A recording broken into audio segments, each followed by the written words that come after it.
Question 1. Which country is the largest producer of platinum? এই প্ৰশ্নটো সুধিছে প্লেটিনামৰ সৰ্বাধিক উৎপাদনকাৰী কোনখন দেশ?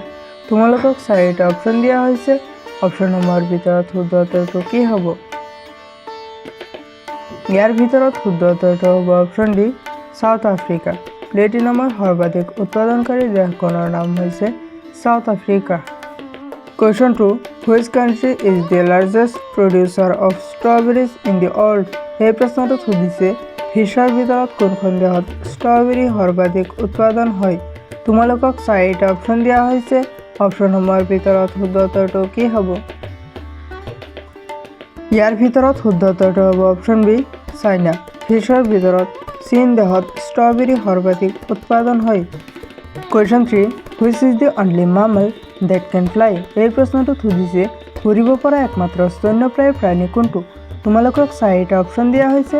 অপচন নম্বৰ ভিতৰত শুদ্ধ উত্তৰটো কি হ'ব?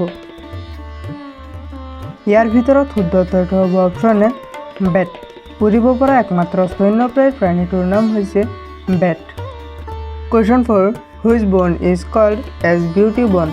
এই প্ৰশ্নটো সুধিছে কোনটো হাড়ক সৌন্দৰ্য হাড় বুলি কোৱা হয়? তোমালোকক চাৰিটা অপচন দিয়া হৈছে। অপচন নম্বৰ ভিতৰত শুদ্ধ উত্তৰটো কি হ'ব? ইয়াৰ ভিতৰত শুদ্ধ উত্তৰটো হ'ব অপচন ডি ক্লেভিকেল। ক্লেভিকেল নামৰ হাড়ক সৌন্দৰ্য হাড় বুলিও কোৱা হয়। Question 5.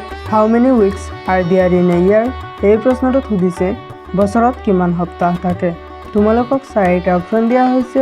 অপচন নম্বৰ ভিতৰত শুদ্ধ উত্তৰটো কি হ'ব? ইয়াৰ ভিতৰত শুদ্ধ উত্তৰটো হ'ব অপচন চি 52 weeks। বছৰত 52টা সপ্তাহ থাকে।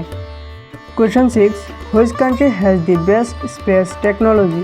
এই প্ৰশ্নটো সুধিছে কোনখন দেশত মহাকাশ প্ৰযুক্তি সৰ্বোত্তম? তোমালোকক চাৰিটা অপচন দিয়া হৈছে।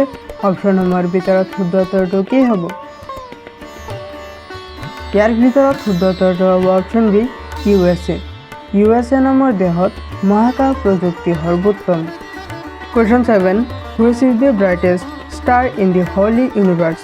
এই প্ৰশ্নটো সুধিছে সমগ্ৰ বিশ্ব ব্ৰহ্মাণ্ডৰ আটাইতকৈ উজ্জ্বল নক্ষত্ৰ কোনটো? তোমালোকক চাৰিটা অপচন দিয়া হৈছে। অপচন নম্বৰ ভিতৰত শুদ্ধ উত্তৰটো কি হ'ব? ইয়াৰ ভিতৰত শুদ্ধ উত্তৰটো হ'ব অপচন এ চিৰিয়াছ। সমগ্ৰ বিশ্ব ব্ৰহ্মাণ্ডৰ আটাইতকৈ উজ্জ্বল নক্ষত্ৰটোৰ নাম হৈছে serious. Question 8. Which gas in its also state is also known as dry ice? এই প্ৰশ্নটো সুধিছে কঠিন অৱস্থাত থকা কোনটো গেছক শুকান বৰফ বুলিও কোৱা হয়? তোমালোকক চাৰিটা অপচন দিয়া হৈছে। অপচনসমূহৰ ভিতৰত শুদ্ধ উত্তৰটো কি হ'ব? ইয়াৰ ভিতৰত শুদ্ধ উত্তৰটো হ'ব অপচন ডি কাৰ্বন ডাই অক্সাইড। কঠিন অৱস্থাত কাৰ্বন ডাই অক্সাইড নামৰ গেছক শুকান বৰফ বুলিও কোৱা হয়।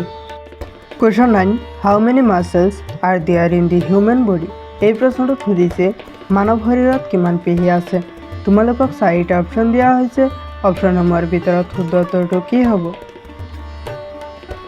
ইয়াৰ ভিতৰত শুদ্ধ উত্তৰটো হ'ব অপচন চি 639 মাছলছ। মানৱ শৰীৰত 639টা পেশী আছে। Question 10. Air contains maximum number of which element?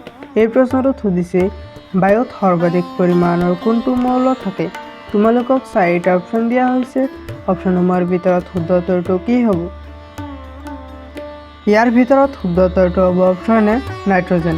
বায়ুত সৰ্বাধিক পৰিমাণৰ থকা মৌলটোৰ নাম হৈছে নাইট্ৰজেন।